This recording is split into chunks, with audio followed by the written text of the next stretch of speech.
तीन तरह के लोग होते हैं, एक होते हैं पुअर माइंडसेट, एक होते हैं मिडिल क्लास माइंडसेट और एक होता है रिच माइंडसेट। मैं तीनों का आपको बहुत सिंपल डिफरेंस बताता हूं। जो पुअर आदमी होता है उसकी इनकम आती है, वो एक्सपेंस कर देता है, इसलिए वो पुअर रहता है। जो मिडिल क्लास होता है उसकी इनकम आती है, वो उस इनकम से ऐसा कोई एसेट परचेज करता है जिससे उधार चढ़ जाता है, और वो उधार चुकाता चुकाता मर जाता है। ये मिडिल क्लास, क्योंकि उसको सोसाइटी भी तो है ना, मेंटेन करना है। ठीक है, वो क्या कहते हैं, डैश फटे तो फटे नवा भी ना घटे। ठीक है, डैश को आप भर दीजिएगा अंदर। मैं कपड़ों की बात कर रहा था। समझने वाले समझ गए। तो ये है। और बट रिच माइंडसेट का आदमी क्या है, पैसा आएगा, एक्सपेंसेस कंट्रोल करेगा, एसेट क्रिएट करेगा। एसेट में क्या है, निवेश करेगा, घर खरीद लेगा, शॉप खरीद लेगा, कोई भी एसेट खरीदेगा जो आगे या तो बढ़ेगी या आपको कैश फ्लो देगी। ठीक है, दोनों में से कुछ भी है, नीड बेस्ड। अगर आपको लगता है मेरे को कैश फ्लो की जरूरत है तो कैश फ्लो बेस्ड एसेट खरीद लेगा। एफडी भी तो निवेश ही एक तरीके का, आपको 6% ब्याज तो दे रहा है। ठीक है, चाहे ज्यादा दे रहा है कम दे रहा है वो झगड़ा अलग है, पर दे तो रहा है। बिल्कुल। तो ये तीन मानसिकता के लोग होते हैं। एक पुअर माइंडसेट है, इनकम एक्सपेंस बाय बाय। एक मिडिल क्लास माइंडसेट है, income liability expense buy buy. और एक रिच माइंडसेट है, इनकम एसेट एक्सपेंस रिच।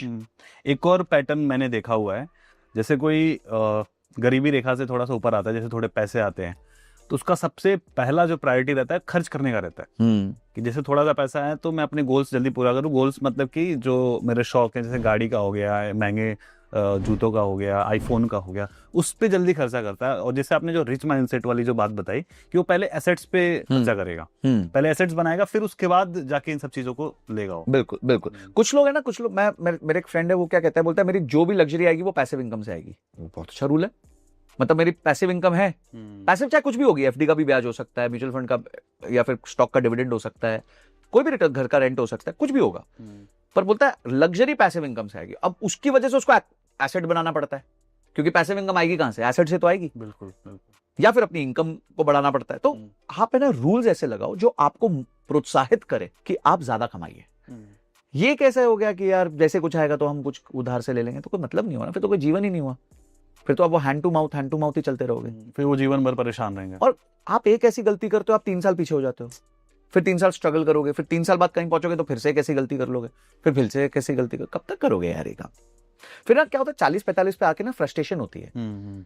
मैं तो हमारे जमाने की बात कर रहा हूँ, 40-45 वालों की। आजकल के बच्चों को तो 25 में फ्रस्ट्रेशन है कि सामने वाले की शर्ट मेरे से सफेद कैसे है। 17-18 की उम्र में लोग एनवी, जेलसी ये सब में रह रहे हैं कि भाई ये बंदा कॉलेज में गाड़ी से आ रहा है, या इतनी महंगी वॉच पहनी है, शूज पहना है। गधे है ना, इधर देखेंगे उधर देखेंगे। सीधा देखो ना, अपने गोल के प्रति देखो ना, आपने क्या गोल बनाया लाइफ में, आपका क्या गोल है और आपकी क्या संगति है। ये दो चीजें ही आपके लाइफ को डिफाइन करेंगी। संगति बहुत अच्छी। देखो मैं आपको बताऊं, मेरे कुछ दोस्त हैं, बहुत पुराने दोस्त हैं। जब मैंने क्रिएटर बनने का सोचा, ये सब किया, उनमें से एक बंदा बोला, देख भाई, बोला हमारे को समझ नहीं आती है क्रिएटर वेटर, ठीक है, all the best to you, हमसे क्या चाहिए बता दो। कितना अच्छा दोस्त है वो। उसको पता है कि वो कंट्रीब्यूट नहीं कर सकता, वो क्योंकि वो फील्ड का नहीं है, और उसने कभी गलत नहीं बोला। उसने बोला भाई हमें नहीं पता, तो तू राइट आदमी के पास जा, हमारी तरफ से क्या चाहिए बता, हम क्या कर सकते हैं इसमें, लाइक करेंगे, शेयर कर देंगे दोस्तों के। इतना गिलहरी ने भी तो श्री राम के सेतु में बोला ना, मैं छोटा छोटा ही पत्थर डालती, तो कितना प्रेम मिला उनको। तो आपको ऐसे लोग चुनने। अच्छा, कुछ दोस्त होंगे ना, सतीश भाई बोलेंगे ये सब होता नहीं है, तो ऐसे बोल रहा है, नहीं होगा, तू नहीं बन पाएगा क्रिएटर। बहुत लोग ऑलरेडी फाइनेंस में है, तू कैसे बनेगा क्रिएटर, तेरे से पहले कितने लोग हो चुके, कैसे तेरे सब्सक्राइबर बनेंगे, वो तो देख ही रहे हैं। ठीक है, और उसके बाद लास्ट में पता है क्या बोलेंगे, बोले देख मैं तेरे को समझा रहा हूं क्योंकि मैं तेरा दोस्त हूं। काय का दोस्त है तू मेरा, दुश्मन कहीं के। तो आपको चुनना है। अगर इसने कर लिया, हाँ, मेरे को पता था तू कर लेगा। हाँ, मैं तो इसलिए तेरे को बोला था, तेरे को छेड़ा था मैंने। चल तेरे को ऐसे होता है। देखो विनर्स के साथ बैठते हो ना। अच्छा, तीसरा भी एक कैटेगरी होता है। तीसरा कैटेगरी है कि जिसने वो अचीव किया होता है, जब आप उसके साथ बैठते हो। अब एक मेरे फ्रेंड है, बहुत अच्छे क्रिएटर हैं, तो एक दिन मैं उनके साथ है ना, बड़ी अनरियलिस्टिक सी बात की। तब तक मैं भी ठीक ठाक हो गया था, पर मुझसे बहुत आगे थे। 4-5 लाख इंस्टाग्राम पे फॉलोअर्स थे। तो मैंने कहा यार मेरे को ना इतने दिनों में 1 मिलियन पहुंचना है। अब कोई नॉर्मल दोस्त होगा वो हंसेगा, पागल हो गया क्या। उन्होंने मेरे को प्लान दिया, वो तो संजय सर आपको 10 रील करनी पड़ेंगी, उसमें से 3 रील 3 मिलियन जानी चाहिए, ये ऐसे होना चाहिए, ऐसे होना चाहिए, तो आपका गोल अचीव हो जाएगा। अब आप विनर के साथ बैठे हो ना, जिस आदमी ने अचीव किया है, तो उसके लिए ना मतलब ही नहीं होता, वो सोचता ही अलग है। इसीलिए आपको लाइफ में प्रोग्रेस करनी है तो सोशल मीडिया के फोमो को हटाओ और गलत संगति हटाओ और राइट लोगों के साथ बैठे हो जिन्होंने इसको अचीव किया है, या फिर उनको सुन लो, क्योंकि हो सकता है वो आपको आज एक्सेप्ट ना करे अपने क्लब में, पर्सनली नहीं कर पाए। हाँ। तो आप उनकी वीडियोस देख लो, उनके थॉट्स देख। वॉरेन बफेट सर से मैं जिंदगी में कभी मिला हूं? नहीं मिला हूं, बट उनके थॉट्स को हम पर उनकी बुक्स पढ़ रहा हूं, उनके एजीएम के नोट्स पढ़ता हूं। जब फंसता हूं तो उनका कुछ ना कुछ वीडियो सामने प्रकट हो जाता है, क्योंकि when a student is ready teacher appears, ये रूल है।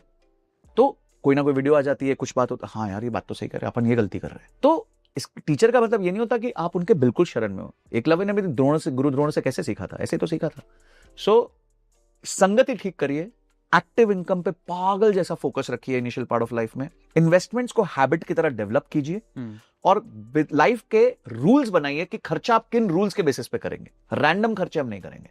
और अपनी हैप्पी लाइफ को डिफाइन कीजिए कि मेरे लिए इंपॉर्टेंट क्या है। अब एक लड़का आया मेरे पास, सतीश भाई, वो कहता है कि मेरे को ना जिंदगी भर शौक था कि जैसे मैं जॉब लगूंगा तो मैं वो लूंगा रॉयल एनफील्ड, और मैंने लद्दाख जाना है घूमने हमेशा से, और बड़ा पैशनेट था बाइक्स को लेके, मतलब उसको सब पता है, सीसी इंजन ये वो। मैंने बोला फिर क्या प्रॉब्लम आ गई? बोला संजय भाई वो तो सर वो तो है ही नहीं, पैसे ही नहीं है। बोला चल तू मेरे साथ बैठ। हमने उसका बजट बनाया तो देखा उसके सब्सक्रिप्शन है नेटफ्लिक्स, अमेजोन, ये सब पे 1-1,500 रुपये महीना फोकट का जा रहा है।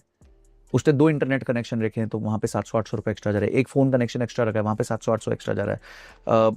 आजकल ये सब जो फ़ोन पे और यूपीआई आ गया है, उसकी वजह से लोगों को समझ नहीं आता उनका पैसा कहाँ जा रहा है।